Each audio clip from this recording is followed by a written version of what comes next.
Triptiben, gazette notification દ્વારા મેં name change કરાવડાવી લીધું. હવે શું કરવાનું? એટલે કે પોસ્ટ ગેઝેટ નોટિફિકેશનના પબ્લિકેશનની પ્રોસેસ શું છે?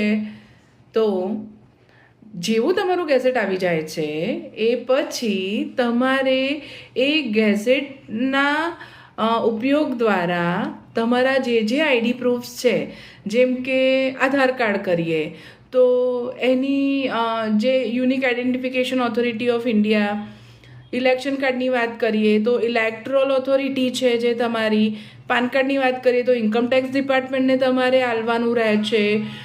પાસપોર્ટની વાત કરીએ તો પાસપોર્ટ સેવા કેન્દ્રમાં જઈને, એટલે કે પાસપોર્ટ એપ્લિકેશન કરીને જે ચેન્જીસ સાથે હા, ઘણીવાર પાસપોર્ટમાં એ લોકો તમને 2 ન્યૂઝપેપર એડ પણ માંગી શકે છે, તો એની જરૂર પડી શકે છે. એ કેસ ટુ કેસ વેરાય કરે છે.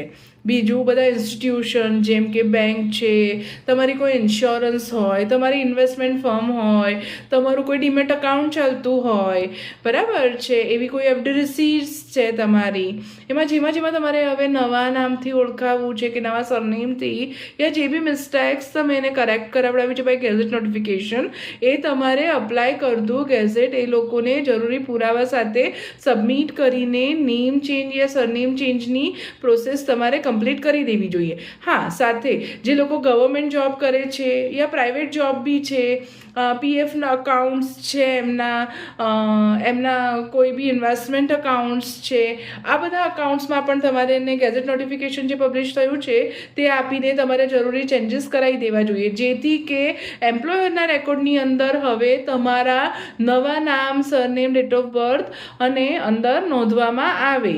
બરાબર છે. હા, જરૂર પડે ક્યાંક એજ્યુકેશનલ ઇન્સ્ટિટ્યુશનની એક આખી પ્રોસેસ છે. એ એજ્યુકેશનલ ઇન્સ્ટિટ્યુશનની અંદર તમારે ગેઝેટ એપ્લિકેશન કરતી વખતે તમારે અપ્લાય કરવાની હોય છે. ગેઝેટનું જે નોટિફિકેશન છે એજ્યુકેશનની અંદર અપ્લાય કરતી વખતે એના જુદા જુદા નિયમો છે, જજમેન્ટ્સ છે, કોર્ટ ઓર્ડર્સ છે, એવી જુદી જુદી પદ્ધતિનો ઉપયોગ થતો હોય છે. એનો તમારે સહારો લેવો જોઈએ. ઓકે, પણ આફ્ટર ગેઝેટ નોટિફિકેશન પબ્લિકેશન તમારે જે પણ પ્રોસેસ છે એ ચેન્જીસની પૂરી કરી દેવી જોઈએ. Advocate Trupti Shah is here. Thank you.